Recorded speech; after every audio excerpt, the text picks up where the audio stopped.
नमस्ते। मेरा normal residence. अब जो हमारा टॉपिक है नॉर्मल रेजिडेंस, हमने पढ़ा डोमेस्टिक टेरिटरी। डोमेस्टिक टेरिटरी के बाद हमारा आता है नॉर्मल रेजिडेंस। तो normal residence of a country refers to an individuals, ये रेफर करता है एक इंडिविजुअल्स को और इंस्टीट्यूशन को who ordinary resides in the country, जो रिसाइड करता है मतलब रहता कहाँ पे कंट्री में, वो centre of economic interest also lies in the country. यही मेन है कि मतलब वहां रहता भी हो और उसका इकोनॉमिक इंटरेस्ट भी उसी कंट्री के लिए हो, ठीक है ना। तो एक नॉर्मल रेजिडेंस कंट्री का वो ऐसी जगह है, इंडिविजुअल या इंस्टीट्यूशन का है, जहां पे वो रहता हो और उसका इकोनॉमिक इंटरेस्ट भी उसी कंट्री के लिए हो। तो सेंटर ऑफ इकोनॉमिक इंटरेस्ट क्या बताता है? Resident carry out basic economic activity, मतलब वो कंप्लीट करता है, वो कैरी आउट करता है अपना basic economic activity of earning, spending and accumulation, मतलब वही कमाएगा, वही खर्च करेगा या वही पैसे इकट्ठा करेगा, स्पेंडिंग एंड एक्यूमुलेशन। अब कौन कौन से नहीं आते? जो रेजिडेंट होते हैं, फिर से the resident lives are located in domestic territory, और जो रेजिडेंट होते हैं वो रहते हैं डोमेस्टिक टेरिटरी में, ठीक है ना। उनका इकोनॉमिक इंटरेस्ट हमेशा उसी कंट्री के लिए होता है जिसमें वो रिसाइड करते हैं। लेकिन अब मान लो कि अब कुछ लोग जो है हमारे नहीं आते नॉर्मल रेजिडेंट्स में, जैसे फॉरेन टूरिस्ट एंड विजिटर्स। अब आप सोचो कि जो फॉरेन विजिटर्स है वो मान लो कोई आदमी पाकिस्तान से भारत आया, वैसे ठीक है, ये जापान से ले रहा है, पाकिस्तान से हमारा रिलेशन बहुत अच्छा है, ठीक है। जापान और इंडिया, मान लो कोई आदमी जापान से विजिट करने आया, तो यहाँ क्या वो रहने लगा? नहीं रहा। ये यहाँ पे कुछ पैसे खर्च तो कर रहा है, लेकिन अपना जो फैमिली है यहाँ पे वो इम्प्रूव कर रहा है, तो उसका जो इकोनॉमिक इंटरेस्ट है इसी जापान की कंट्री के लिए है, वो भारत के लिए नहीं है। बस भारत के लिए वो इंटरेस्ट बस आया है घूमने के लिए, टूरिस्ट बन के, विजिटर बन के, ठीक। फिर foreign staff and embassy official diplomats and member of the arm forces, ये जो आदमी है, मान लो कि कोई आदमी जापान का या कहीं से भी अमेरिका का है, ठीक है, और ये इंडिया आ गया, तो यहाँ पे एम्बेसी है अमेरिका की, ठीक, अमेरिका की एम्बेसी, तो अमेरिका की एम्बेसी है तो ऑफिसर कौन बना के भेजा है? अमेरिका के लोगों ने, ठीक है ना। तो कोई आदमी अगर अमेरिका से इंडिया आया, ठीक है, अमेरिका से इंडिया आया और यहाँ पे ऑफिसर बना हुआ है, किसके थ्रू बना हुआ है? अमेरिका के थ्रू बना हुआ है, ठीक है। तो किसका इंटरेस्ट खोलेगा वो? अमेरिका का। अमेरिका का सैनिक होगा, भारत में युद्ध अभ्यास करने आया है, तो किसके लिए युद्ध अभ्यास कर रहा है? तो अपने देश के लिए युद्ध अभ्यास कर रहा है वो, तो फिर भी उसका इंटरेस्ट किसमें है? अमेरिका के लिए है, ठीक है। मतलब हम किसी देश से, और फिर तीसरा क्या है? Diplomats and members of the arm forces. मान लो कोई राजनेता आए, अब पाकिस्तान के या ऑस्ट्रेलिया के या जापान के कोई भी प्राइम मिनिस्टर आए, भारत में 10 दिन के लिए रह रहे हैं, तो किसका हित सोचेंगे? वो अपने कंट्री का ही हित सोचेंगे, तो इसका मतलब वो भी हमारे यहाँ नॉर्मल रेजिडेंट नहीं है। फिर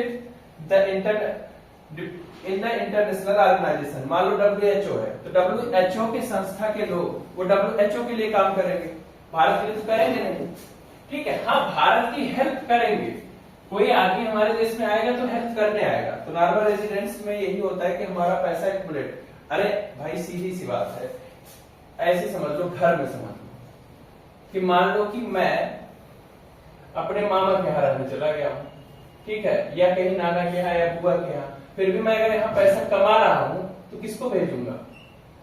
अपने घर को भेजूंगा। तो मैं कहाँ का हूँ? अपने घर का हूँ, ठीक है ना। तो इनके घर का तो नहीं हो जाऊंगा, इनकी हेल्प करूंगा, हेल्प कर सकता हूँ, लेकिन हमारा इकोनॉमिक इंटरेस्ट किसका है? अपनी फैमिली के लिए। सेम वैसे कंट्री के बेसिस पे हो जाता है कि हम भले ही दूसरे कंट्री में चले जाए, लेकिन वहां से पैसे अगर अपने इंडिया में भेज रहे हैं तो हमारा इकोनॉमिक इंटरेस्ट कहाँ आ जाता है?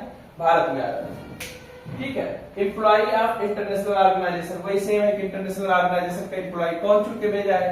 इंटरनेशनल, अंतरराष्ट्रीय संस्था ही भेजी जब उसे, तो अंतरराष्ट्रीय संस्था का एम्प्लॉय उन्हीं के बारे में सोचेगा, भारत के बारे में क्यों सोचने लगेगा? भारत की मदद करेगा वो अलग बात। फिर crew members of the vessels, जो जहाज वगैरह में वेसल्स वगैरह के लिए है, कमर्शियल ट्रेवलर्स जो होते हैं, सीजनल वर्कर जो होते हैं। अब मान लो कोई यहाँ से कभी कभी यहाँ पे सऊदीया वगैरह कोई लोग जाते हैं काम करने, या कोई विदेश चला गया, कनाडा चले गए, तो वो फिर ज्यादा से ज्यादा सीजनल वर्कर है, कुछ दिन के लिए जाएंगे आएंगे, तो उनका भी इकोनॉमिक इंटरेस्ट इंडिया में, अल्टीमेट तो रहना ही भारत में ही है फिर उन्हें। फिर हमारे बॉर्डर वर्कर का थोड़ा केस अलग हो जाता है। जैसे हमारा भारत का ना गोरखपुर से, जो गोरखपुर के लोग होंगे, वो नेपाल से बॉर्डर लगा हुआ है, तो वहां बॉर्डर बहुत डिवाइड नहीं किया गया, तो नेपाल का आदमी पता चलता है कभी भारत में आ गया और भारत का आदमी कभी नेपाल में चला गया, तो समझ में नहीं आता तो ये अब यहाँ का है कि यहाँ का है, क्योंकि वहां पे बहुत ज्यादा हम डिफ्रेंशिएट नहीं कर सकते, तो हमें फिर पता चलता है कि वो हो सकता है नेपाल का हो और वहां नेपाल के पैसे खर्च कर रहा हो, तो हमें पता नहीं चलता, इसलिए अपने नॉर्मल रेजिडेंट बोलेंगे कि नहीं बोलेंगे, ये भी हो जाता है। तो फिर से हम बता दे रहे हैं कि आपका इकोनॉमिक इंटरेस्ट किसमें है। मान लो कोई भारत का आदमी, इंडिया का, ठीक है, वो चला गया ऑस्ट्रेलिया,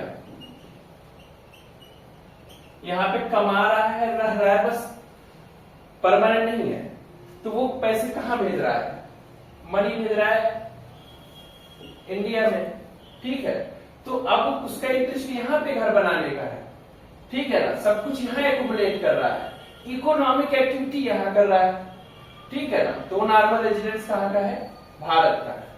तो अब हमारे पास जो कॉन्सेप्ट आता है वो सिटीजनशिप एंड रेजिडेंट का है, तो हम इस पे चर्चा कर रहे हैं, सिटीजनशिप और रेजिडेंस। सिटीजनशिप लीगल कॉन्सेप्ट है, सिटीजनशिप कैसा कॉन्सेप्ट है, लीगल कॉन्सेप्ट है, जो कानूनी होता है। जैसे यहाँ पे रहने वाला व्यक्ति भारत का है कि नहीं है, ये कानून बताएगा, ठीक है, जिसे हम नागरिकता बोलते हैं, सिटीजनशिप और रेजिडेंस का डिफरेंस होता है, ठीक है। सिटीजनशिप और रेजिडेंट का मतलब होता है निवासी। निवासी भारत का नागरिक हो ये जरूरी नहीं है, कोई भारत में आया और निवास करने लगा तो वो भारत का नागरिक नहीं कह देंगे हमसे, उसके लिए लीगल फैक्टर हुआ है जो हमारे कानून में लिखा है कि कोई व्यक्ति, अब कोई आदमी अगर normal resident of a country है तो ordinary resides in the country for period more than 1 year and centre of economic interest also lies in that country. हाँ, ऐसा हो जाता है कि अगर कोई आदमी एक साल से ज्यादा, more than 1 year, more than, आदमी अगर किसी कंट्री में 1 साल से ज्यादा रह लिया तो वहां का निवासी हो गया। जैसे हम बोलते हैं non resident Indian, citizenship India की है पर 1 साल से वो अमेरिका में रह रहा है, तो उसे हम बोलते हैं एनआरआई, नाम जो भारत में निवास ना कर रहा हो। जैसे हम सब कहीं से आ रहे हो, मान लो कि पंजाब का व्यक्ति वो दिल्ली आ गया, ठीक है ना। अब पंजाब का व्यक्ति जब दिल्ली आ गया और 1 साल यहाँ रहा तो है तो पंजाब में, भारत में तो ऐसा कोई सिटीजनशिप कॉन्सेप्ट तो है नहीं कि 2 रॉयल्टी होगी, लेकिन फिर भी इतना समझिए कि वो यहाँ रहने लगा, इकोनॉमिक इंटरेस्ट आल्सो यही रहने लगा, क्योंकि यहाँ पे खर्च होंगे, उसके कुछ और होंगे, तो पैसा एक्युमुलेट करेगा, तो नॉन रेजिडेंट बोला जाता है, ठीक है। तो एनआरआई का मतलब सिटीजनशिप उसकी दूसरे कंट्री की है पर रह दूसरी कंट्री का रहा है, तो एनआरआई बोला जाता है। इसी का उल्टा कॉन्सेप्ट है रेजिडेंट इंडियन, जो भारत में भी रह रहे हैं, और ठीक है ना, तो हमारे डोमेस्टिक टेरिटरी में अगर कोई व्यक्ति 1 साल से ज्यादा रहने लगा उसे हम बोलते हैं नॉर्मल रेजिडेंस। लेकिन कौन कौन नहीं इंक्लूड होता, आपको बताया गया, जो एम्बेसी के लोग हैं, जो क्रू मेंबर्स हैं, जो बॉर्डर पे लोग रहते हैं, ठीक है। हमारा ये कॉन्सेप्ट खत्म हो जाता है नॉर्मल रेजिडेंस और डोमेस्टिक टेरिटरी का। अब अगला टॉपिक है फैक्टर इनकम और ट्रांसफर इनकम।